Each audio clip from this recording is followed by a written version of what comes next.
और ट्यूशन पढ़ाता था, तो ट्यूशन से शुरुआत की तो 50 रुपए पहला ट्यूशन। टीले जैसी जगह, जो कैंपस, इतनी बड़ी बिल्डिंग पहली बार देखी। अरे हॉस्टल इतना बढ़िया, तो देख के ना मोहित हो गया, अरे वाह वाह क्या लाजवाब जगह है। रूपल पटेल है, जो साथिया सीरियल में हाँ जी। सास बनती हैं, छोटी बहू, बड़ी बड़ी आंखें करके, बिल्कुल, वो है मेरी क्लास क्या में। नाम से उनका? देखिए शादी के लिए बड़ी स्ट्रगल की मैंने। मेरा ऐसा था कि मैं 18 का होऊंगा तो सबसे पहले शादी करके इस जंजाल से मुक्ति पाऊंगा, कि फिर कंसंट्रेट करूं, फोकस करूं लाइफ में क्या करना है। सबसे पहले शादी कर लूं, ये बहुत तो अच्छा क्या है। घर जम जाएगा। हाँ, लौट के आऊंगा तो मतलब एक व्यवस्था मिलेगी घर में। नमस्कार, मैं हूँ वर्षा, नवभारत टाइम्स में आप सभी का स्वागत है। आज हमारे साथ हैं जिन्हें कोई इंट्रोडक्शन की ज़रूरत नहीं है। हाल में आपने तू झूठी मैं मक्कार और राना नायडू से लेकर तमाम सीरीज़ वगैरह में देखा होगा। हम बात कर रहे हैं राजेश सर की। अच्छा, ओके। तो सर, मैं इस इंटरव्यू की शुरुआत रांची से करना चाहती हूँ, शुरुआत से। तो जी हाँ। जहाँ आपका बचपन बीता, तो वो उस दौर से शुरू करते हैं और कैसे फिर आप दिल्ली आए? रांची की बॉर्न बॉटअप ग्रेजुएटेड, अभी भी कोई बहुत ज्यादा डेवलप तो नहीं हुआ है, लेकिन हाँ स्टेट बनने के बाद सडनली कुछ तो डिफरेंस आया ही है। उस समय का रांची ऐसा था कि जब मैं दिल्ली आया, जब रांची बताता था कि रांची से हूं, तो लोगों को लगता था, हुआ कि बहुत छोटी जगह थी शायद। तो अभी तो खैर स्टेट कैपिटल हो गया वो झारखंड का। तो वहीं शिक्षा दीक्षा हुई, बचपन बीता वहीं जंगल, तालाब, खेत खलिहानों में। जैसे प्रेमचंद की कहानियों में होता है, बिल्कुल वैसा ही जीवन जिया है मैंने। वो नदी, पोखर, जंगल, झाड़, इसमें घूमना फिरना, पतंगे उड़ाना, लट्टू और कंचे खेलना। तो हम गुड्डी उड़ाना बोलते हैं, इसको पतंग बोलते हैं यहाँ। गोबर डंडा खेलना, जंगल झाड़ में घूमते रहना, चोरी करके फल खाना, दीवार तड़प के बगानों में या फिर खेतों से गाजर, खीरा, मूली, ये सब आते जाते स्कूल में रास्ते में ही वो सब निकाल लेना। मतलब चोरी करना ही कह लीजिए। और उसको ऐसे ही कपड़े में झाड़ के और खा लेना, मैंने धोने की भी जरूरत नहीं महसूस होती थी। और तालाब का पानी भी पी लेते थे, जिसमें नहाते थे जाते वक्त, स्कूल से मतलब आते बहुत ही जाते उसी तालाब साधारण में सा नहाते थे, जीवन उसी। था मतलब। अति साधारण। मैंने आज के बच्चे इमेजिन नहीं कर सकते, मेरे बच्चे खुद ही इमेजिन, उनको लगता है मैं फेंक रहा हूँ। ऐसे कोई तालाब का पानी कैसे पी सकता है, ऐसे कोई नदी का पानी कैसे पी सकता है। उसी नदी में छोटी छोटी गीतू मछली आती थी, वहां वहां धान के खेतों में सीढ़ीदार खेती होती, उसको गीतू मछली बोलते हैं। ज्यादा कुछ करने की जरूरत नहीं होती, तो पॉकेट में नमक और मिर्ची हमेशा रेडी रहता था, घर से निकलते थे। पता नहीं रास्ते में क्या मिल जाए, क्या खाना पड़ जाए, तो कच्चा अमरूद हो तो लगा के खा लिए, नमक मिर्ची लगा के। कच्चे आम मिल गए तो मछली पकड़ते थे वहीं खेतों में, वहीं अपना रोस्ट करके, लकड़ी उकड़ी जमा करके रोस्ट करके खा लिया। हमें नहीं पता था उसको बारबेक्यू बोलते हैं। बम्बई आने के बाद पता लगा, दिल्ली में भी नहीं बारबेक्यू। वास्ता पड़ा। मुंबई आया तब बारबेक्यू बोलते हैं, मैंने कहा बड़ा लग्जरी आइटम यहाँ तो। ये सब पहले करके निकल लिए। और जिसको आजकल कैंपिंग वगैरह बोलते हैं, कि कैंपिंग में जा रहे हैं बड़ा लग्जरी आउटिंग के लिए, वो सब वो वहां करके आए थे। खुद ही घर से चादर ले जाना, बेडशीट ले जाना, और लकड़ी उकड़ी काट के वहीं अपना ऐसा उस टेंट कैंपेनिंग बना के के लिए उसमें लोगों को रहना। समय निकालना पड़ता है, लाखों रुपए खर्च करने पड़ते हैं। यस। नदी किनारे जाते हैं, और हम अभी भी, मैं भी करता ही हूँ, अब तो बहुत पैसे खर्च करके करता हूँ। उस समय माले मुफ्त दिले बेरहम था, कर लेते थे ऐसे ही तो नदी सर, किनारे। अब रांची जाना होता है? जहां बिल्कुल जाता हूँ। और I look forward to excuses, कि कोई मौका मिले, कोई बहाना मिले, जाऊं। जैसे अभी भी एक दो लाइनअप है, एक फिल्म फेस्टिवल वहाँ के झारखंड का फिल्म फेस्टिवल हो रहा है, उसमें जाना है। हाँ। और एक और कोई इवेंट है, उसमें जाना है। तो वहां जाके बड़ा अच्छा लगता है। वहां जैसे आप एयरपोर्ट में उतरते हैं, जैसे बाहर निकलते हैं, इतनी शुद्ध हवा मिलती है, बहुत अच्छा लगता है। एकदम रिलैक्स फील होता है। मैं 10 मिनट गुजारता हूँ वहाँ एयरपोर्ट पे, कि let me breathe in properly. बहुत अच्छा लगता है। तो सर, एक आपका वो भी किस्सा मैंने पढ़ा कि आप नाटक देखने गए थे और आपको कास्ट कर लिया गया। वो हुआ यूं कि मैं एनसीसी एयर विंग में था। हम्म। स्कूल में भी था, कॉलेज में भी था, तो उसमें बहुत सारे इवेंट्स होते हैं, तो मैं ग्लाइडिंग करता था। तो ग्लाइडिंग के लिए एयरपोर्ट जाना पड़ता था, एयरफोर्स की जीप आती थी, विलिंग जीप होती है, वो आती थी कॉलेज में हमें पिक करने के लिए। तो उसमें बैठ के चले जाते थे, दिन भर फ्लाइंग करते थे। गोलियां भी चलाते थे, .38, पिस्टल होता है, .22 rifle, 303, LMG light machine gun. अच्छा, अब मेरा आपके घर में 12th बोर्ड में ऑलरेडी ये स्पेशलाइजेशन कल्चर था। था भी, क्योंकि आपके पिता भी। पिताजी मेरे एयरफोर्स में थे, जो मैं बहुत छोटा था तभी उनकी मृत्यु हो गई।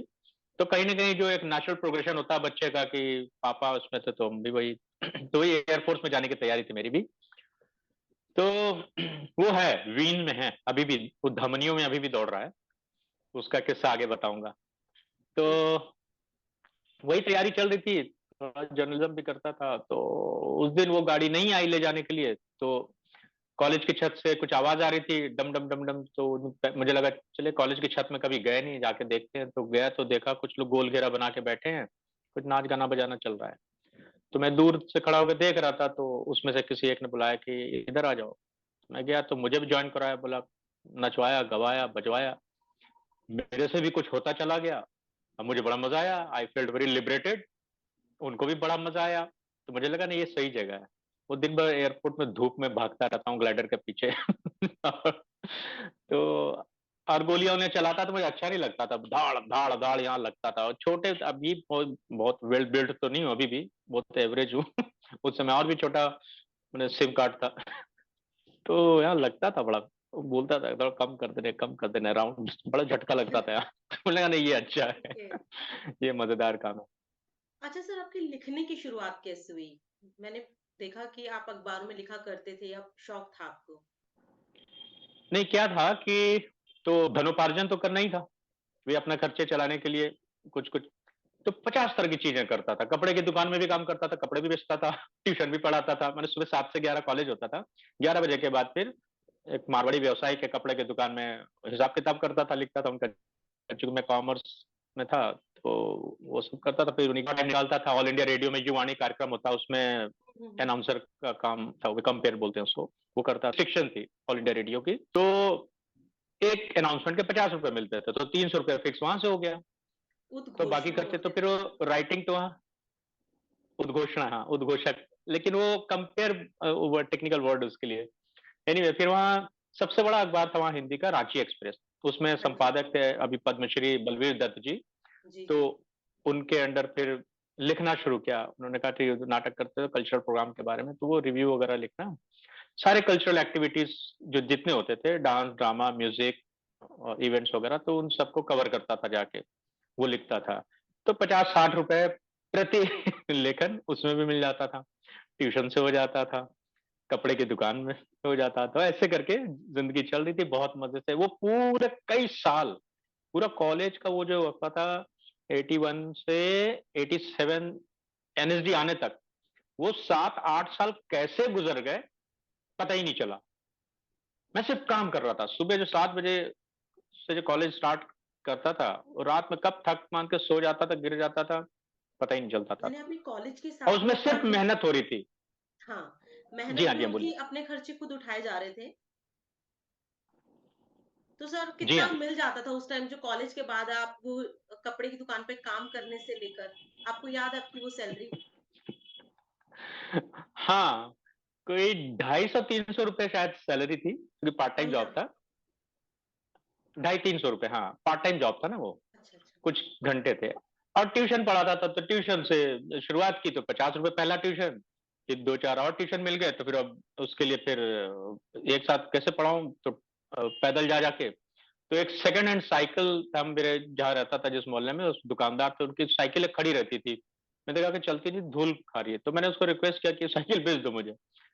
तो जो भी अमाउंट बोला होगा उसमें याद नहीं, शायद 85 रुपया था उसका भी या 60। तो फिर मैंने कहा कि ये तनख्वाह मिलेगी ट्यूशन से तो दूंगा, तो मान गया जो जानता था।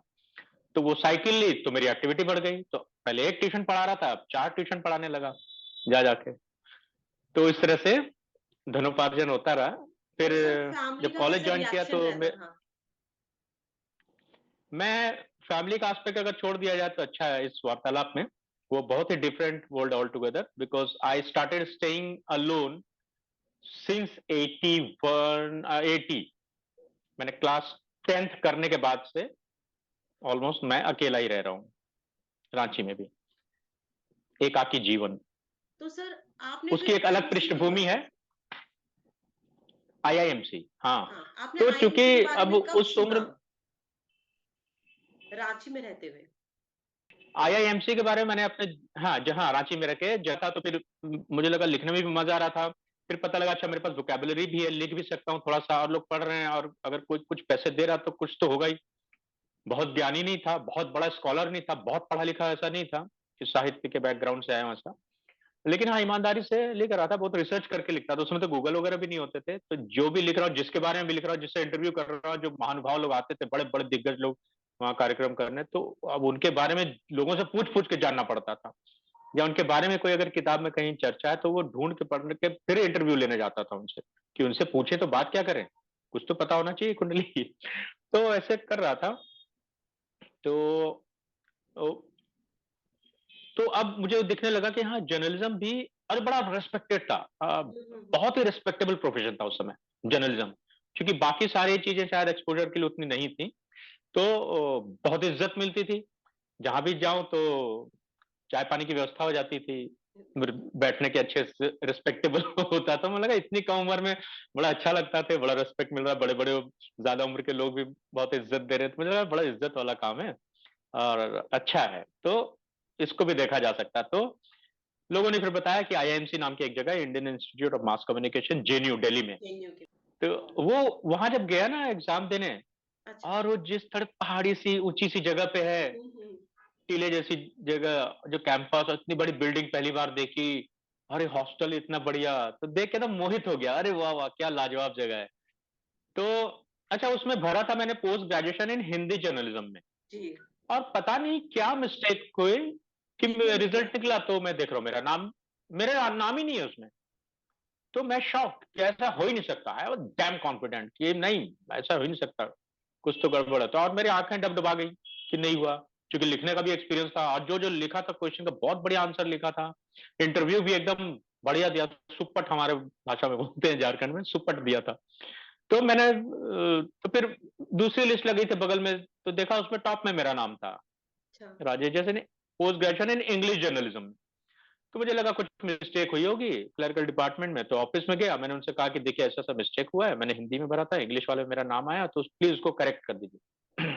तो आपने कौन सी इंटरव्यू कौन से रूम में दिया था? मैंने जहां आप आपके मैंने जो स्टाफ ले गए थे मुझे कि वहां चले जाइए आपका इंटरव्यू, जो भी रूम नंबर रहा हो 434 भी, तो बोले तो उसमें तो इंग्लिश वालों का चल रहा था इंटरव्यू, तो आपने किस लैंग्वेज में बोला? मैंने सर रांची से पहली बार निकला हूँ, दिल्ली है मेरे लिए हार्वर्ड में आने जैसा है, और मैं हवाइयां उड़ी, मुझे कुछ याद नहीं है कि मैं कौन से लैंग्वेज में मैंने इंटरव्यू दिया।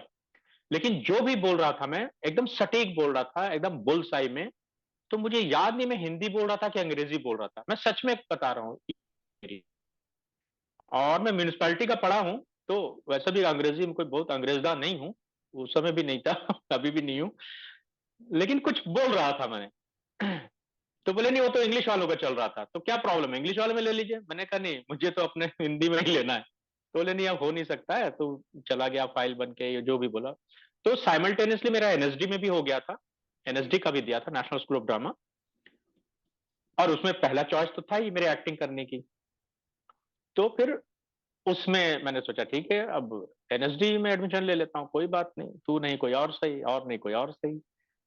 तो एनएसडी में ज्वाइन करने की टेक्निकल प्रॉब्लम थी है कि 1300 रुपए का ड्राफ्ट देना था उनको एंट्री पे। बाद में सब स्कॉलरशिप थी, स्कॉलरशिप से सब हो जाता, बल्कि महीने के एंड में थोड़े पॉकेट मनी भी मिल जाती है, तो अच्छा। गवर्नमेंट की स्कॉलरशिप होती है। लेकिन 1300 रुपए अब एंट्री में कहां से दूं, ये समस्या थी। तो मैंने कहा जाने दो, 1300 रुपए के चक्कर में मैं आईआईएमसी ज्वाइन कर लेता हूँ। फिर आपने तो किया? मेरे दोस्तों को ये मंजूर न था। नहीं, फिर मेरे दोस्तों को ये मंजूर नहीं था कि मैं आईएमसी जाऊं, मैं एनएसडी जाऊं, वो चाहते थे। तो मुझे बिना बताया चुपके से उन लोगों ने आपस में कंट्रीब्यूट करके ड्राफ्ट भी बनवाया, और एक ट्रंक जो मेरे पास अभी भी है, ट्रंक में ढेर सारे कपड़े लत्ते, खाने पीने का सामान, सारी चीजें जो है भर के, और ट्रेन की टिकट कटा के दे दी कि भैया जा, दिल्ली एक्टर ही बनेगा। तो सर आप किस बैच में थे एनएसडी में? 88 टू 91। तो आपके बैचमेट्स? मेरे बैचमेट्स बहुत सारे हैं, उसमें से दो की डेथ हो गई, दोनों साउथ के थे। एक राजन था केरला का, एक कर्नाटक का था शरद, और हैं उसमें से कुछ लोग हैं यहाँ बम्बई में, एक रूपल पटेल है जो साथिया सीरियल में हाँ जी। सास बनती हैं, छोटी बहू, बड़ी बड़ी आंखें करके, वो है मेरी क्या क्लासमेट। नाम से उनका? कोकिला, हाँ कोकिला बेन, हाँ करेक्ट। तो वो हैं, एक विवेक मिश्रा हैं, सागरिका है असम की, मंदाकिनी गोस्वामी है असम असम की, सीमा अधिकारी है वो भी बॉम्बे में है, और सुनील चौहान है, अरविंद पांडे हैं, और एक पार्थो है कोलकाता का, वो वहीं रहता है। केवल धालीवाल है जो मैंने वहाँ संगीत नाटक अकेडमी का सेक्रेटरी है पंजाब का भी, अच्छा। वहाँ बहुत अच्छा थिएटर कर रहे हैं, वहाँ बड़ा नाम है, वो है। और दो थे बांग्लादेश के, शाहीन, इशराफिल शाहीन और आशीष खौंडकार राशिद अहमद, आपको ये याद है? दो ढाका के थे। हाँ इतना लंबा चौड़ा नाम, तो ये दोनों भी थे। तो हम 22 एंटर हुए थे, और उसमें से बचे थे 16 लोगों को डिप्लोमा मिला। तो बीच में क्या होता है, कुछ कुछ वजहों से डिसकंटिन्यू करना पड़ता है। तो अच्छा। उसमें से एक और लड़की थी सुचित्रा राणा, जो बाद में मॉस्को चले गए, मॉस्को आर्ट थिएटर में फर्स्ट ईयर के बाद ही। और फिर एक रोशनी अचरेजा थी, वो भी पूरा कंप्लीट नहीं किया उसने, 2 साल में गई वो। ऑलमोस्ट आपको सब याद और है। एक रचना भटनागर थी एक, वो भी बीच में उसको डिसकंटिन्यू करना पड़ा। तो सब याद है, याद तो तो सर रहेंगे ही। अब उन पुराने दोस्तों से मिलना होता है मुंबई में? अरे कौन, एनएसडी वाले या रांची वाले? अ, एनएसडी वाले या रांची वाले? दोनों का किस्सा बता सकते हैं? रांची वालों से कनेक्टेड हूँ, अच्छा। और बीच बीच में गाय बगाए मुलाकात होती है, वहां जाता हूँ, तो I prefer to meet them, क्योंकि उनसे एक अलग ही लेवल पे मीटिंग होती है ना। वो बचपन वाले चड्डी बड्डी बिल्कुल अलग होते हैं। सच में। हाँ वो, मतलब उनके लिए तो कुछ नहीं, शायद थपड़ा भी दें कि क्या बे, क्या कर रहा बे, हीरो बन गया क्या, वो तो अपने आप को क्या समझता है, वैसा टाइप है, तो उसका एक अलग मजा है। फिर एनएसडी वाले हैं जो हमारे, जो यहाँ हैं, उनसे लगातार टच में, बातचीत होती रहती है हमारी। और फिर प्रोफेशनल जान पहचान, प्रोफेशनल बहुत सारी फ्रेंडशिप होती हैं, तो सबसे सर है कनेक्ट। एनएसडी से मुंबई आने का वो थोड़ा सा बता पाए तो? मैं एनएसडी से निकला तो फिर मैंने यूनिवर्सिटी ग्रांट कमीशन का नेट क्लियर किया, ये एक और पादान था। मतलब क्या था कि डर था ना, कि एक्टिंग पहली चॉइस थी, लेकिन अगर उस समय सिर्फ DD1 होता था या फिर फिल्में थी, मतलब जी भी नहीं आया था, और शौक ऐसे पाल लिए जिसका कोई ऑप्शन ही नहीं, ज्यादा एम्प्लॉयमेंट ही नहीं। तो अगर कुछ ऊपर नीचे हो गया, कुछ चीजें अगर गड़बड़ हो गई या क्लिक नहीं किया, तो आजीविका भी चलनी है, जिंदगी भी चलनी है, और मेरे बाद 1 से 2 भी होगा, 2 से 3 4 भी होना है, परिवार भी बनेगा, तो कैसे चलेगा? तो मैं अपने शौक के लिए उनको तो नहीं झलवा सकता ना, फैमिली को, या मैं भी तकलीफ में नहीं आना चाहता था। तो इसलिए बैकअप प्लान मेरा रेडी था। बैकअप प्लान में नंबर 1 तो मैंने फर्स्ट तो एक्टिंग हो गया, सेकंड यूनिवर्सिटी ग्रांट कमीशन का, यूजीसी का जो नेट नेट हो क्लियर गया। किया, उससे लेक्चरशिप पक्की हो जाती है, और बिल्कुल। फेलोशिप और पीएचडी मिलती है। मैंने लेक्चरशिप तो पूरे हिंदुस्तान में कहीं बहुत आराम से मिल जाती है उसमें। वो भी उस टाइम पर। और हाँ, उसके पहले, एनएसडी आने के पहले मैंने असिस्टेंट कमांडेंट की भी पोस्ट क्लियर कर ली थी कोस्ट गार्ड में, रांची में रहते हुए। और फिर जब यहाँ आया मुंबई, तो कारगिल वॉर के बाद थोड़ी छटपटाहट हुई कि मैंने इतना टैक्स के पैसे से गोलियां चलाई है लोगों के, इतना प्रैक्टिस किया है, और वो किसी काम नहीं आया, तो मुझे गिल्ट हुआ बहुत। अच्छा। और वो गिल्ट तो था इसलिए भी कि ये खानदानी पेशा जो था हमारा आर्मी में जाना, वो नहीं गया। और कारगिल वॉर के बाद थोड़ा सा मैं डिस्टर्ब हुआ मेंटली, थोड़ा सा, मतलब मुझे तकलीफ हुई, बहुत दुख, बहुत गिल्ट हुआ कि मुझे वहां होना चाहिए, या फिर मैं क्या कर रहा हूँ।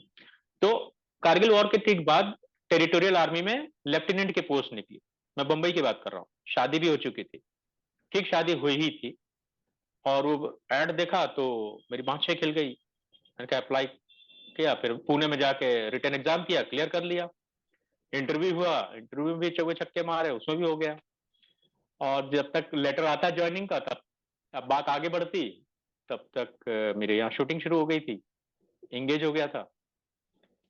तो टेरिटोरियल आर्मी में 42 तक एज लिमिट होती है, तो लेफ्टिनेंट का भी हो गया था। तो मतलब कि ये कि बैकअप के रूप में यूजीसी का वो लेक्चरशिप था, सेकंड ये लेफ्टिनेंट की, थर्ड जर्नलिज्म फिर से स्टार्ट कर सकता था। 3 4 थे ऐसे बैकअप प्लान में।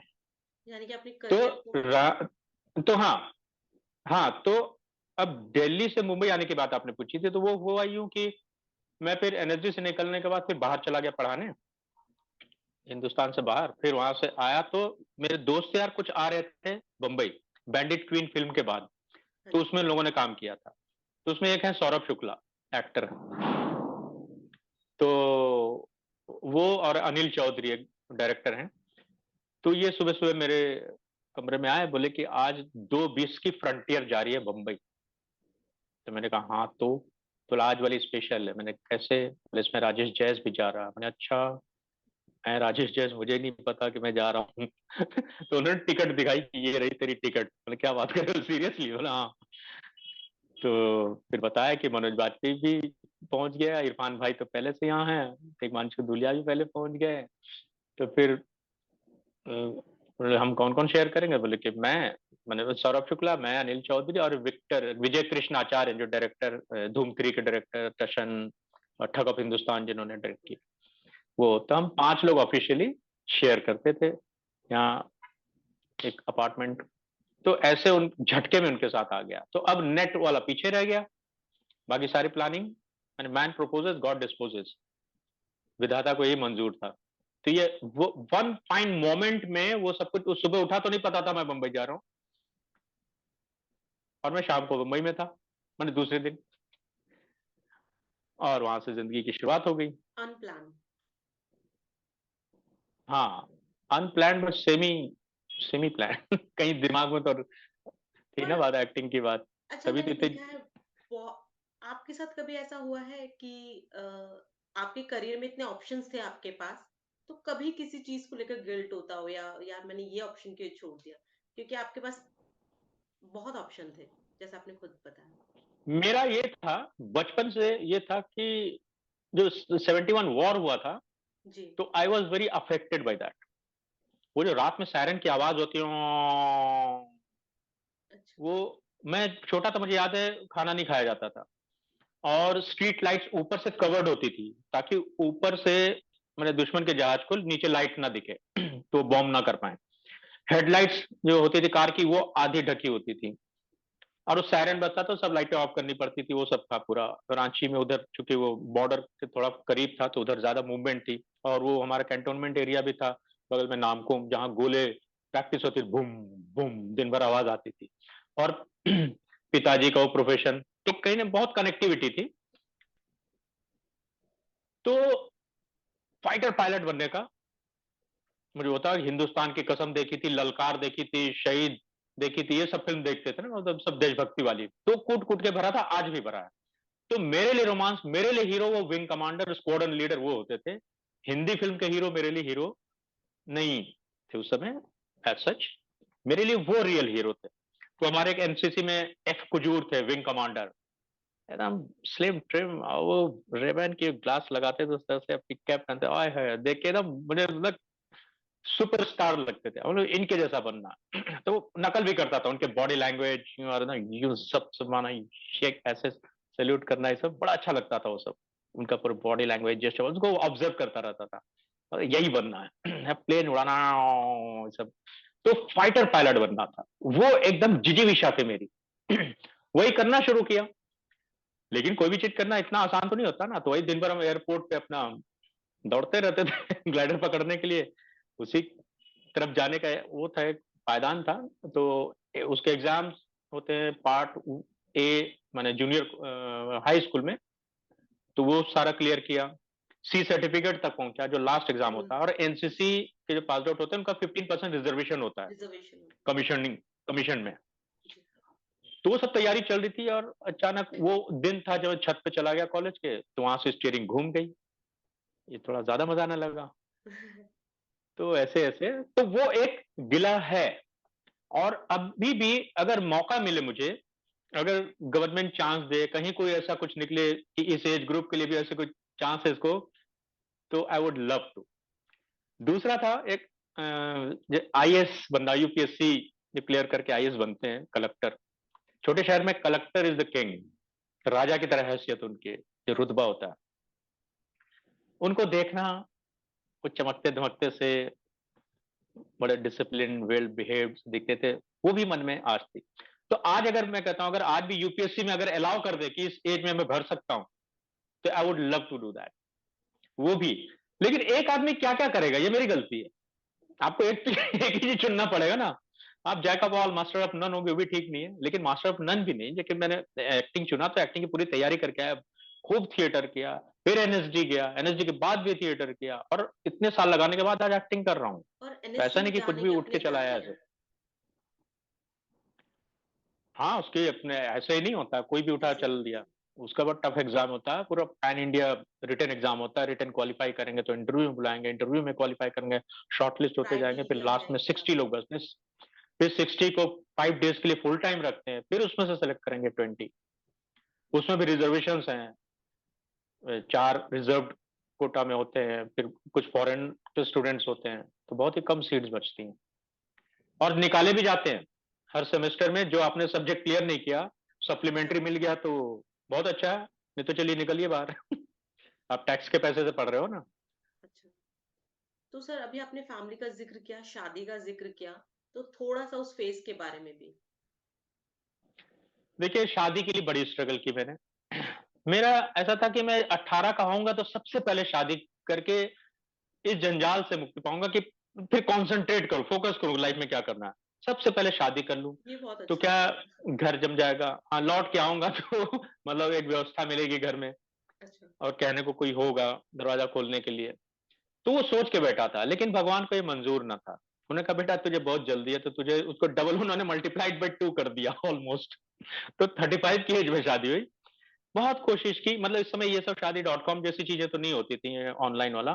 तो पेपर में ही देना पड़ता था, न्यूज़पेपर में। तो मुंबई में आके न्यूज़पेपर में दिया। सबसे बड़े अखबार में, टाइम्स ऑफ इंडिया में 9 बार निकला। कुछ 3-6 बार लिया था तो 2 बार फ्री छपता, ऐसा भी हुआ। तो उसमें से 9 लोग शॉर्टलिस्ट हुए, मतलब कुछ 35-40 आए होंगे रिस्पॉन्स। उसमें से 9 लोग, मुझे लगा कि इनसे बातचीत आगे बढ़ाई जा सकती है। उसमें साफ-साफ लिख दिया था मैंने ऐड में, टीटोटलर, है ना? अलोन, एक्टर, और ऐसे-ऐसे वो सब चीज़ें, जो बेसिक जो सच्चाई थी, वो सब लिख दिया था। उसके बाद इन 9 लोगों से जब बात आगे बढ़ाई, तो कोई मुझे पासबुक माँगे कि पासबुक दिखाइए, इनकम का प्रूफ। क्योंकि मैं बोल रहा हूँ, कैसे समझेंगे कि कोई नौकरी तो करता हूँ ना, कि पे स्लिप लेके जाऊँ तो हाँ भैया ये सैलरी है। वो बेटी देने वाले हैं। तो पासबुक मंगाते थे, मैं पासबुक लेके जाता था। कोई आईटीआर मंगवाते थे, इनकम टैक्स रिटर्न 3 साल का लेते आइएगा मीटिंग में, अच्छा, तो वो भी सॉरी मैं लेके जाता आपको था। यहाँ काट रही हूँ, तब तक आप क्या मुंबई में सेटल हो चुके थे? घर ले लिया था इस टाइप का? हाँ, एग्ज़ैक्टली। मैंने यहाँ शादी की कोशिश तब शुरुआत की कि जब घर ले लिया अपना तब। अच्छा, मैंने कहा घर ले लूँगा, तभी थोड़ा वज़न आएगा, और सामने जो अपनी बेटी देंगे या लड़की भी आएगी, तो वो देख के ही आएगी, भैया सर, माने बम्बई जैसी जगह में सर छुपाने के लिए छत तो हो। तो वो कर लिया, मतलब वो 1 बीएचके ही लिया। पहले एक छोटा 1 रूम किचन लिया, वहाँ तक हिम्मत नहीं हुई। हुँ। लेकिन प्रॉपर्ली, थ्रू प्रॉपर चैनल, मैंने वो फॉर्मल तरीके से टाइम, मैंने मैट्रिमोनियल में दिया जब 1 बीएचके का मालिक हो गया तब। उसमें शिफ्ट करने के बाद फिर मैंने किया। तो फिर ऐसे इंटरव्यू होता था, फिर वो मीटिंग वूटिंग होती थी, तो कैंसल हो जाता, रिजेक्ट कर देते थे। बोलते नहीं ये सब तो ठीक है, मगर एक्टर है। तो मैंने कहा सर, एक्टर तो पहला वर्ड ही लिखा मेरा एक्टर, देखिए ऐड में आप, मैं अभी थोड़ी बता रहा हूँ एक्टर। नहीं वो तो ठीक है। तो मैंने कहा खाली मिलने आए थे। मैंने मन में सोचता था, ऐसे बोल तो नहीं सकता था।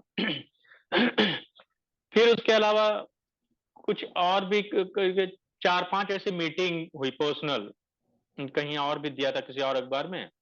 तो विमेन से 4-5 मीटिंग हुई होगी, वहां पे खर्चे हो जाते थे, लेकिन रिजेक्ट हो जाता था समहाउ। और एक आपको देखिए, एक घटना बता रहा हूँ। जी, जी, बिल्कुल। उसका अपराध बोध मुझे आज भी, जो आज तक पब्लिकली कहीं नहीं बताया है, ओके। शायद यही हेडलाइन बन जाए। सुषमा सेठ जी, जो एक्ट्रेस हैं, वेटरन एक्ट्रेस सुषमा सेठ, उनके साथ मैं एक सीरियल कर रहा था, जंजीरें। हम दोनों माँ बेटे का रोल कर रहे थे, और हम दोनों में बड़ी पटती थी। मैंने ऑफ स्क्रीन टाइम में हम गुटरुगु गुटरुगु किया करते थे, खूब गप्पे मार रहे होते थे। उनको somehow she used to like me, कि अच्छा लगता था तो बोलती थी बेटा I will find a girl for you. मैंने हाँ हाँ ठीक है ठीक है। तो शी वॉज वेरी सीरियस। मुझे उनके सीरियसनेस, जैसे बहुत लोग बात करते हैं, क्योंकि वो सीरियल कर रहा था, उसके प्रोड्यूसर भी मेरे लिए ढूंढ रहे होते थे। अच्छा। तो हाँ, मैंने सब जगह चर्चा थी, अरे शादी करा दो यार, बड़ा परेशान, शादी करा दो इसकी। तो जैसे जो रोल कर रही है सामने, कास्ट किया, बोले ले भाई कास्टिंग कर दी, अब तो शादी कर ले। तो मैं बोला, अरे सर ऐसे थोड़ी, मतलब मैंने कोई है, she is going around with somebody, और फिर ऐसे कैसे होगा यार। तो वही बोलते थे। तो खैर, तो सुषमा सेठ इतना सीरियसली लेंगे मुझे आइडिया नहीं था, कि वो बहुत जेन्युइन थी। तो वो बोले कि I have friend in Delhi, उनकी डॉटर है, सो मैं करती हूँ कुछ। तो वहां जाके उन्होंने फोन किया। नया नया उस समय मोबाइल आया था, बड़ा सा मोटोरोला का रहता था, डंबल की तरह। तो उन्होंने फोन किया, बेटा she is coming by jet Airways से आ रही हैं, और हॉलीडे इन में सो एंड सो रूम में रहेंगी, रुकेंगी, सी गो एंड मीट हर। वो मदर डॉटर आएंगी। मेरी हवाइयां उड़ गई, इसलिए कि उस समय, उस मतलब 98 99 की बात है ये, प्लेन से आ रही हैं सिर्फ मुझसे मिलने, और हॉलीडे इन में ठहरेंगी, इतना सब खर्चा कर रहे हैं सिर्फ सिर्फ मुझसे मिलने के लिए। मैंने कहा यार तो बहुत बड़ा टिकट है, कल को अगर फाइनल हो गई शादी, अगर हो गया, तब तो कुछ सफेद हाथी ना हो जाए, मैं पता नहीं मैं क्या होगा, मेरा काम का कुछ पता नहीं है। तो मैं डर के ना मिलने नहीं गया। वो आ गई, और उनका बार बार कॉल आया, सुषमा जी का,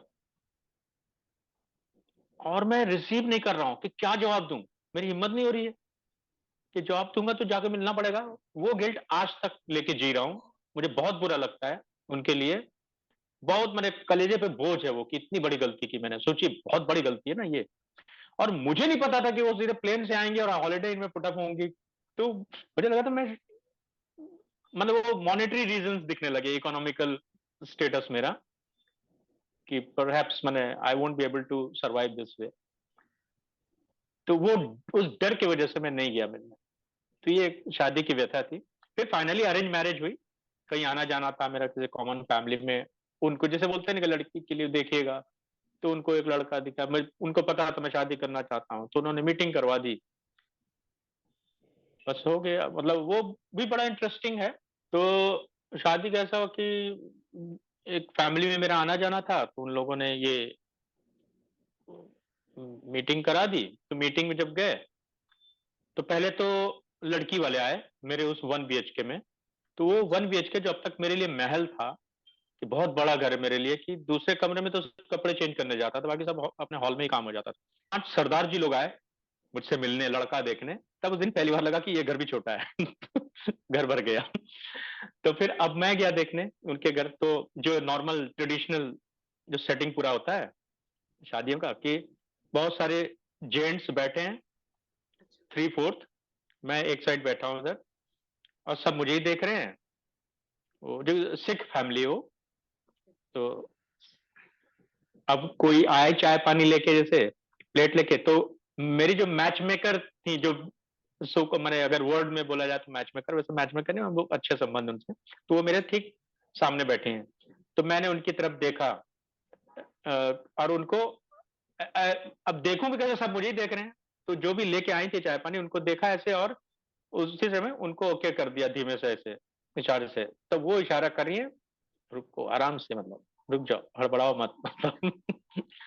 तो मतलब ये नहीं है, ऐसा आंखों आंखों इशारा कर दिया। तो अब मुझे गलती का एहसास हुआ, और फिर अब वेट किया। फिर कोई दूसरा बंदा आया, मैंने एक और स्त्री आई, वो कुछ लेके आई। तो अब देखूं कैसे, सब मुझे देख रहे, मैं भी कॉन्शियस। तो सिर्फ इतना बोलने के लिए, नहीं नहीं चाय थोड़ी कम कर दीजिएगा, इतने में जब देखा देखा, और फिर से उनको, फिर उन्होंने उनकी तरफ देखा अप्रूवल कि ये है कि नहीं। तो उन्होंने कहा, हम ऐसे इशारा किया। तो मैंने उतना बोल के उतने दिन में वो भी कर दिया, ठीक है टाइप, पॉजिटिव रिस्पॉन्स कर दिया, हल्का बहुत सबड्यूड। तो उनका रिएक्शन आया, अरे रुक जाओ आराम से, ऐसे भी क्या जल्दी है। वहां से जैसे उठ के निकले बाहर, बाहर निकलते मैंने बोल दिया हाँ लॉक कर दीजिए डेट। बोले अरे आराम से सोचो, टाइम लो। मैंने अरे टाइम लेते 35 साल निकल गया टाइम ताला देखते देखते घर में। सर वो लोग मुंबई तो से नाउ थे? डर। तो मेरी तरफ, हाँ, my wife is born in Amritsar but brought up in Mumbai. Mumbai. तो हाँ, फिर अब शादी उन्होंने कहा कि कैसे करेंगे शादी, कहाँ करेंगे, तो मैंने कहा आर्य समाज मंदिर में कर लेते हैं। तो उन्होंने कहा कि हमें तो नहीं पता, फिर आप ही देख लीजिए। मैंने कहा हाँ मैं ढूंढता हूँ। अच्छा। तो ढूंढा तो एकदम मुंबई के दूसरे छोर पे, एकदम एकदम बहुत दूर, वहां लॉक करके आ गया, पैसे से दे के बुकिंग करा के। अच्छा, फिर पूरी वो तैयारियां लोग गए करके। होंगे रेकी के लिए, देखने की कैसी जगह क्या, तो उनका फोन खुद से, खुद से यहाँ तो खरीदारी भी खुद ही की, दिन दिन में मार्केट में घुसा रहता था, कपड़े खरीदना सबके लिए ये वो। तो फिर उनका फोन आया कि बेटा जो आपने फिक्स किया जगह आर्य समाज मंदिर, वहां पार्किंग तो है ही नहीं, बड़ी पतली सी गली है, तो गाड़ियां कहाँ खड़ी करेंगे। अब तक क्योंकि मेरा एक्सपीरियंस तो था नहीं कि गाड़ियां भी आएंगी तो मैंने कहा हाँ ये तो गलती हो गई, मेरा ध्यान ही नहीं गया, अब क्या करें। और वो लगन का टाइम होता ना, तो मिलते भी नहीं जगह। तो सही। फिर मैंने कहा अब क्या करें, तो बोले कि हम, आप गुरुद्वारा में कंफर्टेबल हैं। मैंने कहा यार शादी होनी चाहिए थी, कहीं भी करवा लो, मैदान में करा लो गुरुद्वारे में, कहीं भी तो बोले ठीक है, तो गुरुद्वारा ट्राई करें। बोले बिल्कुल कीजिए। गुरुद्वारा में तो अब मेरा मेरा कोई चलता नहीं है जोर, पता भी नहीं है, तो आप तो खैर गुरुद्वारे में भी कुछ इंटरकास्ट मैरिज का कुछ ऐसा है कि सेम होना चाहिए तभी अलाउ करते हैं, ऐसा कुछ। तो खैर, जिसको हम बोलते हैं जैक लगा के, पौआ लगा के हमारे रीजनल भाषा में, किसी तरह से वहां एक जगह अंधेरी, शेरे पंजाब अंधेरी ईस्ट में एक वो गुरुद्वारा है, वहां वहां तय हुआ। तो वहां फिर शादी के लिए दूल्हा बन के खड़ा हूं बाहर मैं पहली बार बोल रहा हूँ मीडिया में, अभी तक ऐसे पर्सनली बोला था लोगों को। हाँ, तो अब इसमें मैं दूल्हा बन के बाहर खड़ा, मेरे दोस्त यार सब मजे ले रहे हैं, सब टाइम पास कर रहे हैं। मतलब यहाँ से बारात निकली, एक एट्रीब्यूट कर रहे हैं जो जैसे कर सकता है। कोई वो अपनी रीत बता रहा है उत्तराखंड का, कोई हिमाचल की रीत बता रहा है कि नहीं ऐसे करते, नहीं ऐसे करते हैं। मैं सब कर रहा हूँ, हाँ हर तरह से कर लेता हूँ। घर से निकलने के पहले, घर से निकले, अब एक बंदे को जब जब हाईवे पे पहुंच गई गाड़ी, तो एक बंदा बोलता है अरे वहां से पान खा लेते तो मूड बन जाता। फिर वापस आ रहे हैं पान खाने के लिए उस पर्टिकुलर जगह से। और वहां जो लोग पहुंचे हुए दोस्त यार, जैसे विनीत कुमार है एक्टर, वही पहुंचे, वहां से अच्छा। गरिया रहे, चिल्ला रहे, अरे वेट कर रहे हैं तो तू आया नहीं टाइम में, क्या करते हो, मतलब लेट कर रहे हो, मैं यहाँ खड़ा हूँ अच्छा, गुरुद्वारे के विनीत बाहर, कुमार कोई है ही भोला नहीं यहाँ। वाले। हाँ हाँ, अभी भोला में भी हैं जो, हाँ हाँ हाँ हाँ। विलेन बने हुए हैं। तो वो वहां से गरिया रहे, मैंने कहा अरे मैं क्या करूं, इनको पान खाना था तो एनीवे, अब मैं दूल्हा बन के खड़ा, वहां पहुंच के अंदर मेरी एंट्री नहीं हो रही गुरुद्वारे में। अब मैं 12 बजे का मुहूर्त निकला जा रहा है, मैं टेंशन में, क्या रहे मुहूर्त निकला है, बुला क्यों नहीं रहे अंदर। तो मैंने एक बंदे को भेजा, जाए पता कर देख क्या हुआ। तो उसने आगे रिपोर्ट की कि इरफान खान, स्वर्गीय इरफान खान, तो वो अंदर रागियों से बहस कर रहे हैं कि नहीं जी, लड़का तो सिख नहीं है जी, वो पग नहीं बांधेगा वहां पग नहीं बांधते हैं, कंपलसरी होता है। तो और ये बताया उस लड़के ने आके, कैसे वो इरफान भाई अड़े हुए बोले कि नहीं जी लड़का तो पग नहीं बांधेगा जी वो सरदार नहीं है मैं ऐसे टाइम पास कर रहे हैं, सब मजे ले रहे हैं, शादी में सब मजे लेने आए हैं। ओह। तो मैंने बोला अरे इरफान भाई यार आपने शादी कर लिया यार, सब शादीशुदा, मुझे तो करने दो यार। क्योंकि इसके पहले लोग बोलते थे अबे तू अच्छी भली जिंदगी जी रहा, मेरी तेरी जिंदगी देख के हमें रश्क होता, रहे आराम से, मत कर शादी अभी। मैंने कहा था मैं लड्डू खा के पछताऊंगा, मुझे लड्डू खाने दो तो फिर मैं जबरदस्ती, फिर किसी को पकड़ के, दोस्त को पकड़े, बोला भाई तो अब गया, फिर शादी शुरू हुई। अब वहां भी इतना आसान नहीं था शादी होना, 4 फेरे हो गए और उसके बाद उन्होंने कहा जी हाँ जी बैठ जाओ। मैंने कहा नहीं जी 4 ही हुए हैं, मैं काउंट कर रहा था। हाँ अब तो मैं वो। लड़ पड़ा रागियों से, हाँ बोले नहीं नहीं हो गया। अब मेरे ससुर जी वो लोग सब समझा रहे हैं, उत्तर बैठ जाओ जी बैठ जाओ, हो गया यार। मैंने कहा नहीं सर, मैंने काउंट किया अच्छी तरह, 4 ही हुआ, 3 बाकी हैं। हमारे दिमाग में 7 फेरे चढ़े हैं कि 7 फेरे होते हैं शादी के। खैर उन लोगों ने, बड़े बुजुर्गों ने पकड़ के बैठाया कि भाई बैठ जाओ, हम 4 ही होते हैं हमारे यहाँ। तो उस दिन पहली बार एक ज्ञान मिला कि यहाँ 4 फेरे में होती है शादी। होती है पंजाब। हम 7 फेरे के फेर में पड़े थे खैर, फिर उसके बाद बैठ गए। तो फिर उसके बाद पता नहीं कहां से, अब तक मैं हंस रहा खिलखिला रहा था, सब कुछ सही चल रहा था, अचानक से पता नहीं कौन सा गियर बदला और मेरे आंसू झरझर झरझर आने लगे। अचानक से याद आई कि मेरे साइड से मेरे से दोस्त यार ही है, कोई नहीं है। मैंने फैमिली का अगर वो देखे तो कोई नहीं है। अब वो पता नहीं कहां से स्ट्राइक कर गया और मैं रोने लगा। मैंने बिना आवाज वाला रोना, एकदम झरझर आंसू भरे। तो मेरी वाइफ जो पहली बार मिली थी, अरेंज मैरिज है, तो पहले से जानते भी नहीं थे।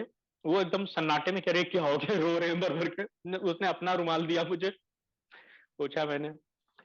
तो ये हुआ। एक और छोटी सी घटना थी कि जब एंटर कर रहे थे तो वो जूती ले जाते हैं ना, जूतियां चोरी हाँ। होती हैं।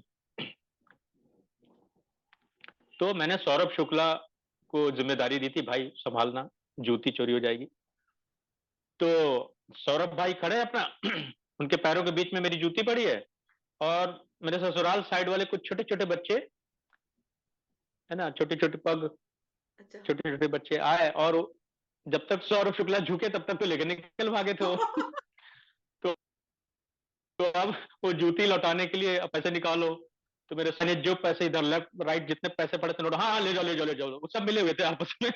हाँ बेटा ले जाओ ले जाओ, पैसे लेके दे दिए हमको। तो मेरी जूती की भी कीमत उस तरह से गई। तो एनीवे, तो बड़ा इंटरेस्टिंग माहौल था। खैर शादी वादी होके फिर आ गया, फिर अपना जीवन चल पड़ा, आज तक चल रहा है। तो सर आपकी वाइफ का नाम क्या होगा? मेरी वाइफ का नाम है अमृत। ओके। सो अब आपकी फैमिली हाँ, में कौन अमृत कौन है? कौर धंजल। मैं हूँ, एक पत्नी है और दो बच्चे हैं, ओके। एक बेटा एक बेटी। जी। सर तो आपकी शादी में कौन कौन स्टार्स आए थे? जैसे आपने बताया इरफान सर और सौरभ सर।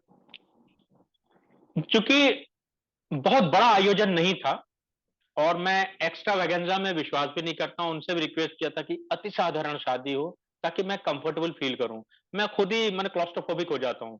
बहुत बड़े से जलसे में जाऊंगा, बड़ी शादी में जाऊंगा, मैं अभी भी कंफर्टेबल नहीं हूं आज के डेट में भी।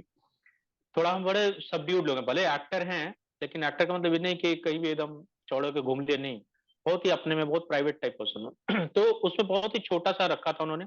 उनके साइड से भी कम लोग थे, मेरे साइड से भी कम लोग थे।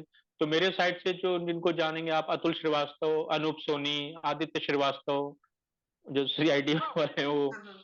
और अपना इरफान भाई, तिग्मांशु धूलिया जो डायरेक्टर हैं, हाँ तो, सर। और विजय कृष्णाचार्य विक्टर, और तो सर इतने मेरे स्टार्स को क्लासमेट्स देख थे। के तो आपके ससुराल वाले तो सब खुश हो गए होंगे।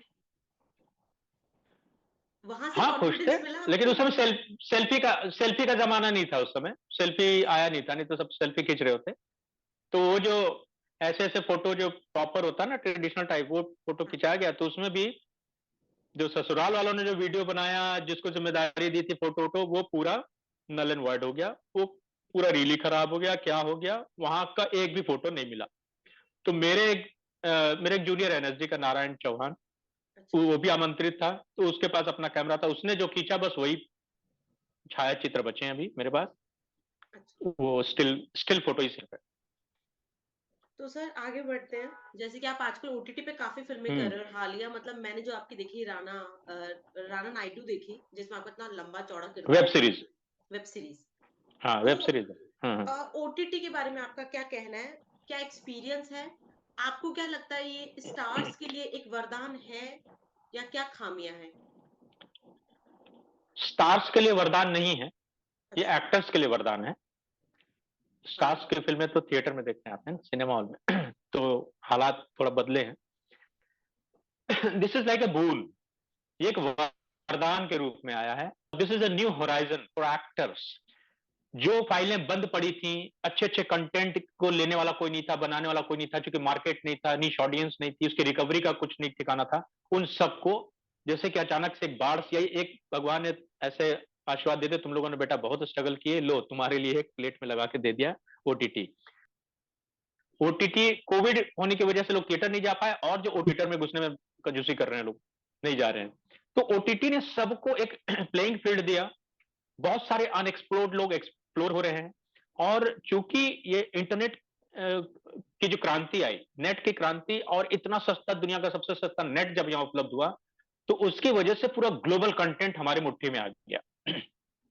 जिसको जो भी चाहिए वर्ल्ड का बेस्ट वो देख सकता है, बगैर ज्यादा पैसा खर्च किए, अपने कंफर्ट में, अपने कमरे में, अपने घर में बैठ के।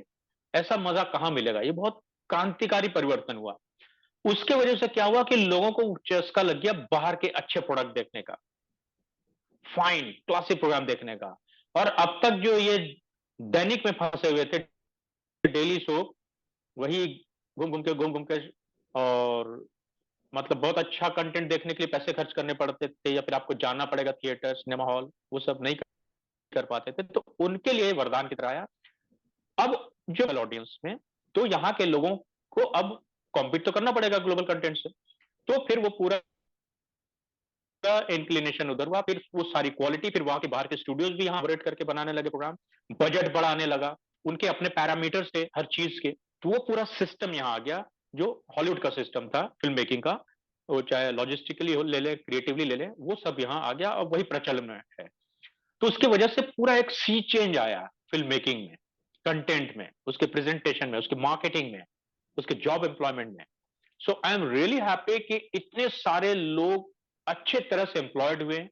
मतलब एक वेब सीरीज बनता है तो 100-150 लोगों का एम्प्लॉयमेंट होता है, जो एक्टर दिख रहे हैं उसके अलावा बैकअप प्लान बहुत होता है ना, बैकअप में इतने सारे लोग काम कर रहे होते हैं, उन सबको जॉब मिलता है।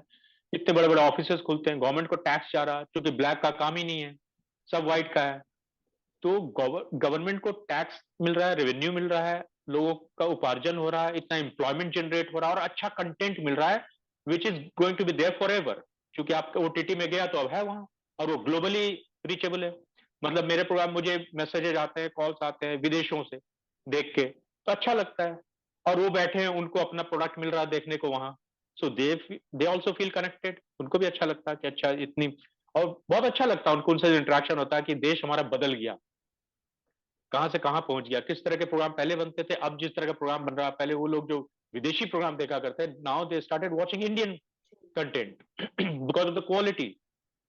अब आम आदमी को भी वो समझ में आने लगा कि story, performance, acting, production value, वो सब क्या होता है, वो देख के समझ में आने लगा तो है, सर और इसका उनकी एक दूसरा चॉइस पहलू, बदली है। फिर चैलेंजेस भी बढ़े हैं। तो एक राइटर, एक डायरेक्टर के लिए। हाँ, चैलेंजेस तो होंगे ही, जब इतना बड़ा प्रोपोजिशन आ रहा है, उसका मैग्नीट्यूड इतना हाई है, तो नेचुरली उसके कुछ अपने भी रिक्वायरमेंट्स होंगे। ग्लोबल कंटेंट बनाना, ग्लोबली कॉम्पीट करना है, तो हर लेवल पे चैलेंजिंग होगा वो, सबसे ज्यादा टेक्निकली, क्योंकि टेक्निकल एक्सेलेंस उनका बहुत हाई होता है, वो पैरामीटर्स बहुत हाई होते हैं, तो इसलिए बजट भी हाई होता है उनका। और मैंने पहले जो बहुत आराम से कॉम्प्रोमाइजेस कर देते थे, अब नहीं नहीं कर कर पाएंगे आप। तो तो सर। अच्छी बातें बहुत हैं। हम्म। देखिए, हर चीज के साथ अच्छा बुरा दोनों होता है, तो कोई भी प्योर व्हाइट नहीं होता है, तो अच्छी बुरी दुनिया है, लेकिन अच्छाइयां ज्यादा हैं। बुराई अगर आप कुछ कहना चाहें तो फिर ढूंढ के वो भी करना पड़ेगा, फिर उसके लिए भी बहुत सारे रेफरेंस पॉइंटेड हैं, उसके आर्ग्यूमेंट हैं, उसके उस पर डिस्कशन हो सकता है। तो सर लेकिन ओटीटी का जो सबसे बड़ा विरोध किया जाता है, अभी जैसे हाल में सलमान ने भी बोला कि यार यहाँ पर एक न्यूडिटी को लेकर या चीजों को लेकर थोड़ी सी पाबंदी होनी चाहिए। तो बतौर कलाकार आपकी क्या राय है कि इसको किसी दायरे की जरूरत है या इसको स्वतंत्र छोड़ना बेहतर है? देखिए, ये जो है सवाल है ना, I think these things are very sensitive and very serious issue. और इसके लिए क्या है कि मैं बहुत ही छोटा हूं इस पर कमेंट करने वाला, मैं बहुत ही अदना सा प्राणी हूं इस पूरी इंडस्ट्री में, कि लास्ट में एक्टर आता है, जो लिखा हुआ था हम बोलते हैं, जो करना होता है करते हैं। जो भी ओटीटीज आए हैं, सरकार के परमिशन से आए हैं, ठीक है, मिनिस्ट्री है जो लुक आफ्टर करती है, किसको लाइसेंस देना, कौन आएगा, किस तरह से काम करेगा, उनका कंटेंट क्या हो, उनके अपने बॉन्ड साइन होते होंगे, एमओयू साइन होते होंगे, रिस्ट्रिक्शन, डूज एंड डोंट्स बताए जाते होंगे। तो मेरे ख्याल से मैं कोई बहुत ज्यादा उस पर कमेंट करने की स्थिति में नहीं हूं, ना मैं ऑथोराइज हूं, ना राइट पर्सन हूं। लेकिन फिर भी आपने सवाल किया है, तो एक जागरूक आदमी की हैसियत से, एक जागरूक एक्टर होने की हैसियत से इतना जरूर कहूंगा कि हम लोगों ने वो चुन के लोगों को रखा है ऊपर, मैंडेट दिया है, they are there to look after these thing, these issues. पूरी मिनिस्ट्री है, पूरे डिपार्टमेंट है, ब्यूरोक्रेट्स हैं, अथॉरिटीज हैं जो इस पर चेक रख सकती हैं, and they are keeping a check on that. तो क्या होता है, उसका क्या डेवलपमेंट होता है, वो कैसे उसको अपने पैरामीटर्स में बांधते हैं, कंट्रोल करते हैं, चूंकि इस पे सीबीएफसी नहीं है, जिसकी वजह जी, से जो भी सवाल खड़े हो रहे हैं तो अब अगर सीबीएफसी के पर्व्यू में डालते हैं तो बहुत तरह के सवाल खड़े होंगे। खैर वो मेरा इशू नहीं है, वो पूरे देश का इशू है, और उस डिपार्टमेंट का, उस मिनिस्ट्री का, उस रिस्पॉन्सिबल कंसर्न्ड अथॉरिटीज जो है उनका इशू है। So it's better this question should be asked to them. और हमारे हम जो काम करते हैं वो एक रजिस्टर्ड एग्रीमेंट होता है, डॉक्यूमेंट होता है, वो लीगल डॉक्यूमेंट होता है, which is been registered and stamp duty paid, जो कोर्ट से रजिस्टर्ड होता है।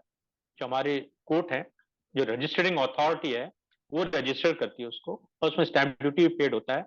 एवरीथिंग बहुत ही माइन्यूटली उसमें पूरे रिस्पॉन्सिबिलिटीज हैं, वो सब कुछ उसमें लिखा होता है। और चूंकि वो कोर्ट ने उस पर सिक्का लगाया है, उसको रजिस्टर किया हुआ है, तो अब हम कहीं बीच में आ ही नहीं पाते हैं बोलने के, क्योंकि वो मेकर, परमिशन देने वाले, उन दोनों का मसला है वो। जी सर। और मेरा सिर्फ ये कहना होगा कि अगर मतलब चूंकि हम डेमोक्रेसी में हैं, इतने बड़े डेमोक्रेसी में सभी को बराबर से अधिकार प्राप्त है, फ्रीडम ऑफ स्पीच सभी के पास है, सभी को अपने ढंग से जीना, हाँ, लेकिन ये है कि it should not be at the cost of any religion, caste, creed, culture, tradition या पर्सन। किसी के कीमत पे नहीं होना चाहिए, किसी को लेट डाउन करके नहीं होना चाहिए, इतना तो मद्देनजर रखा ही जाना चाहिए। अब अगर उसमें कहीं किसी को भी आपत्ति होती है, किसी भी सेक्टर को, तो ग्रेवेंसेस रेज करने के लिए प्रॉपर प्लेटफॉर्म्स हैं, लीगल एंटिटीज हैं इश्यूज को रेज करने के लिए, तो वो होना चाहिए, उसको मद्देनजर रखा जाना चाहिए। लेकिन हाँ, सर्टेनली सड़क पे नहीं आना चाहिए, आग नहीं लगाना चाहिए, सरकारी बस, सरकारी ट्रेन को आग नहीं लगाई जानी चाहिए, क्योंकि वो हमारे पैसे से बना है, और एंड ऑफ द डे फिर हमारे पे टैक्स लदेगा वो, और उसकी रिकवरी के लिए, तो वो नुकसान नहीं होना चाहिए। और दो अगर दो विरोधी लोग हैं, उनके गुस्से की वजह से आम जनता को सफर नहीं करना चाहिए, not at the cost of national properties, public properties. किसी का काम हर्जा नहीं करना चाहिए, आप रास्ता जाम ना करें, रेलवे पटरी पे ना लेट जाएं, ठीक है तो वो सब ना हो। तो सर, बात रखें, बिल्कुल रखें, मैंने एक्चुअली सबको अधिकार है बोलने का। सर अभी आपने जब अपने दोस्तों की बात की तो आपने इरफान सर का नाम लिया, तो उनको आप जब भी इमेजिन करते हैं, याद करते हैं, तो आपका उनसे जुड़ा कौन सा किस्सा आपको बहुत याद आता है? जैसे आपने वो बताया शादी वाला, यकीनन बहुत नया और अच्छा किस्सा था, तो ऐसा कुछ और? हम 5 लोग जो रहते थे साथ में, हम्म। जो मैंने नाम लिया, मैं, सौरभ शुक्ला, अच्छा। अनिल चौधरी, विजय कृष्ण आचार्य और जितेंद्र, ये 5 हम ऑफिशियली लीव लाइसेंस में हमारा नाम था।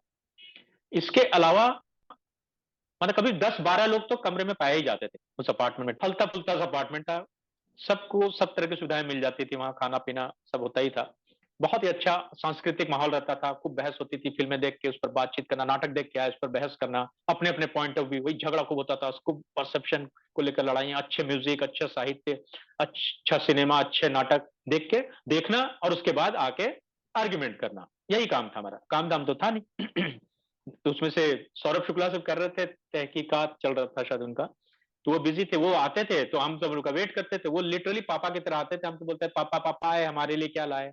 तो नेचुरली दरवाजा खुलता था तो उनके हाथों में ढेर सारी थैलियां होती थी, और सब में खाने पीने के सामान होते थे, उनको टिंड फूड खाने का बड़ा शौक था सौरभ शुक्ला का, तो उनके बहाने हमें भी मिल जाता था। अच्छा। तो ऐसे पूरे बैग भर के लाते थे, और सब हम टूट पड़ते थे उसमें से, क्या लाया खाने को, क्या लाया खाने को, ऐसे टाइप से, तो वेट करते रहते थे।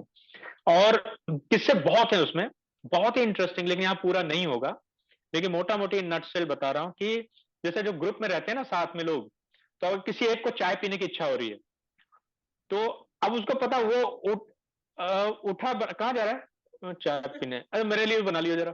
तो वो एक एक करके हर बंदा बोले, अच्छा मेरे लिए थोड़ा डाल दिया, अच्छा आधी कप मेरे लिए भी। तो मतलब इससे डर से ना, किसी को इच्छा हो रही चाय पीने, उठता ही नहीं था, जब उठूंगा तो सब, ऐसा कोई नहीं उठ रहा है, एक बंदा उठ के किचन में गया तो सब बोलेंगे था मेरे लिए डाल दियो, एक कप पानी मेरे लिए भी डाल दियो ये सब होता है। भूख लगे तो 2 बज गए, 3 बज गए, 4 बज गए, भूख लग रही है, लेकिन जो उठेगा तो उसको बोलेंगे मेरे लिए बना लियो। तो वो बंदा उठे ही नहीं। अच्छा, मुझे बनाना नहीं आता था, तो मैं इनके भरोसे रहता था। तो मैं लाजे शर्मे जो है क्लरिकल काम कर लेता था, लहसुन छिलना, प्याज काटना, मिर्ची काट, अदरक काट के रख देना, कि इतना ही मैं कर सकता हूँ। बाकी की विधि मुझे नहीं पता, खाना बनाना नहीं आता। बाकी लोग जानते थे, सौरभ मैनिपुलेट करते थे अच्छा। कि मैं बहुत अच्छा बनाता हूँ। तो हम भी उस राह से, ठीक है खिलाइए फिर बना के। तो ये सब होता था। तो जो छड़े छड़े लोग जब रहते हैं ना, तो बहुत सारी घटनाएं घटती हैं, बहुत किस्से होते हैं। और जैसे एक रोजाना बहुत ही होते प्यारा हैं? किस्सा बताता हूँ कि हाँ, रोजाना।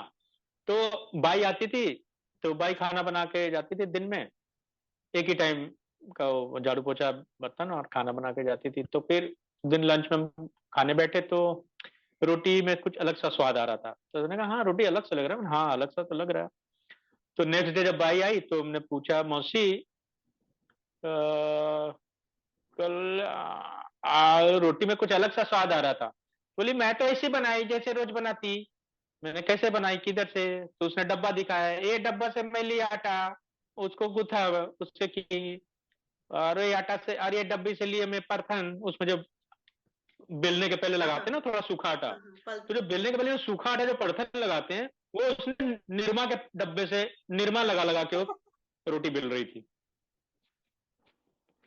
तो इसलिए स्वाद जो है थोड़ा अलग आ रहा था। अलग आ रहा था। हाँ, तो इस तरह की बहुत सारी घटनाएं भरी पड़ी हैं। एक बार जैसे सौरभ शुक्ला, मतलब वो बहुत एक्सपेरिमेंट एक्सपेरिमेंट भी करते थे हमारे पर, हम गिनी पिग भी थे। क्योंकि अब मैं आज ऐसा डिश बनाऊंगा, कुछ भी इम्प्रोवाइज करके, कोई सिकल चोंज, अकला चुकूपू, ऐसे कुछ बोल के कोई ये आइटम का नाम है, कॉन्टिनेंटल है, ऐसे करके बना देते। तो एक गर्मी का दिन था, पूरे बाल्टी में ढेर सारा आम जो है काट के डाला गया, सबसे मेहनत कराई, आम छील, आम काट, गुठली निकाल, ये सब सब। पता नहीं क्या क्या क्या क्या उसमें डाल दिया, मतलब उसमें बटर भी डाल दिया, दूध भी डाल दिया और घोट दिया, बोला आज का खाना यही है। और जब खाया तो मतलब वो कहीं नहीं पहुंच रहा था। मैंने था क्या, आम आम नहीं रहा, बटर बटर नहीं रहा, मिल्क मिल्क नहीं रहा, उसमें पता नहीं जलजीरा भी डाल दिया ये भी। तो और कपड़े जो धुल के आते थे, तो मतलब उस कपड़े, एक कमरे में कपड़े का अंबार लग गया था। अब उसे कौन ढूंढ के निकाले? वो अंबार लगता जा रहा था, बड़ा होता जा रहा था, जिसको निकलना है अब तो कुछ भी पहन के चला जाएगा, ये भी होता था। जो सीमा विश्वास थी, जिन्होंने बैंडिट क्वीन का रोल किया था, वो हमारी सीनियर थी एनएसडी की, तो वो आई थी, तो थोड़े टाइम वो भी, उनको एक कमरा दे दिया था, वो भी रहती थी वहां जब तक उनका अपना नहीं यहाँ सेटल हुआ। और काफी बड़े बड़े नाम, बड़े बड़े लोग आते जाते थे, बहुत सारे लोग। तो सर मेरा आखिरी सवाल आपसे ये है कि आजकल आप पर्सनली क्या देख रहे हैं, क्या पढ़ रहे हैं? देखिए, अब नॉवेल पढ़ने का पेशेंस चला गया, टू बी वेरी फ्रैंक। अभी मैं, चूंकि हूँ जर्नलिस्टिक बेंट ऑफ माइंड का, और काफी मैंने अपने सराउंडिंग के प्रति काफी सजग रहता हूँ। तो मैंने पढ़ने का जो सिलसिला, हर दिन कम से कम 2 ढाई घंटे से कम तो नहीं होता है। अच्छा। वो न्यूज़पेपर में कटिंग्स पढ़ता हूँ, रिपोर्टिंग आर्टिकल्स पढ़ता हूँ। नहीं पढ़ पाता हूँ तो उसको काट के कैंची से और रखता जाता हूँ एक जगह, और जब ट्रैवल करता हूँ शूटिंग वूटिंग के लिए, जब ऐसे फिर निकाल के पर्ची पढ़ता हूँ, क्योंकि बहुत मोबाइल रहता, पढ़ा फिर निकाल दिया। बुक को कैरी करना वो बहुत वजन होता है। प्लस वेब सीरीज एक से एक आ रही है, मजा, वो समा बंधा हुआ रहता है उससे। और वेब सीरीज का तो ये था ना, हुक लगा देते हैं आपको, उठने नहीं देंगे। नहीं। तो उससे आप थक भी जाते हैं देखते थे, लेकिन मजा भी आ रहा होता है। अच्छी अच्छी फिल्में रिलीज हो रही है सब, मतलब टेलीविजन, मतलब क्रांति आ गई। तो उससे ज्ञानवर्धन हो रहा होता है। बच्चों को भी बोलता हूँ तुम भी देखो, इसमें वैसे नॉलेज मिलती है इससे। मैंने जो लाइफ आप जी रहे हो, इसके अलावा जो दूसरी लाइफ है, वो आपको सिनेमा से पता लगता है। नॉर्वे के बारे में जानना, किसी जगह के बारे में जानना, आप वहाँ हर जगह जा तो पाओगे नहीं। नॉर्वे का 4 सिनेमा देख लिया, आपको वहां का देश काल, समय, परिस्थिति, कल्चर समाज, से लेकर सब कुछ।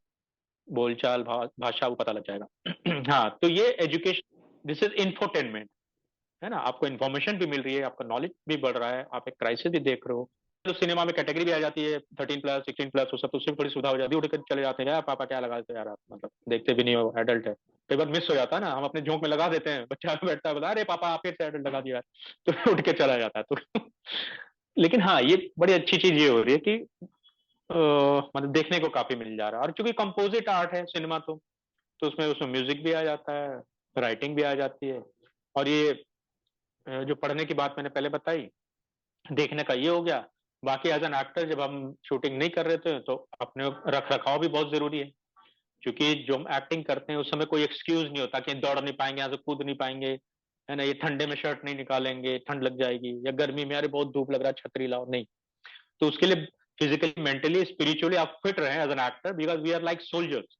हम हर्मिट हैं, साधक हैं, तपस्वी हैं, साधना करते हैं अपने क्राफ्ट की। तो हमें ये तीनों एलिमेंट, पाँचों एलिमेंट को इंक्लूड करके ये 3 एलिमेंट बोलता हूँ, physically, mentally and spiritually we have to keep ourselves fit, deliverable, ताकि हम डिलीवरी कर पाएँ, जब ज़रूरत पड़े तो। उस समय कोई एक्सक्यूज़ नहीं होता है, कि हाय थक गया मैं, है ना? तो इसलिए डेली एक्सरसाइज़ करना, मेडिटेशन करना, प्राणायाम करना, योगा करना, खान-पान का ध्यान रखना, ये सब एक्टिंग के बहाने अपने आप को ठीक रखते हैं। एक्टर नहीं होते, सिर्फ़ 60 साल में रिटायर होना था जॉब का, तो यहाँ बड़ा होता साइज़ इधर, सब कुछ ठीक है यार, कौन जॉब से तो कोई निकाल नहीं पाएगा। और यहाँ तो every day you have to prove. So I like what the best thing about this profession कि it keeps you on toes. इस प्रोफेशन के बहाने ही हम अपने आप को फिट रखते हैं, हर तरह से। चाहे उसको एक्टिंग का नाम देते कि एक्टर भाई ठीक रहना पड़ेगा। शायद कहीं अफ़सर रहते तो चल जाता, दिन भर चेयर पे बैठे रहते, जो ऑर्डर करते आ जाता। क्या खाने पे भी कंट्रोल, डिसिप्लिन मेंटेन करना, ये ज़रूरी है। तो sir thank you so much, आपने इतना टाइम दिया और इतने अच्छे से हम लोगों को सब कुछ बताया। होप आगे फिर मिलेंगे आपके किसी प्रोजेक्ट के लिए।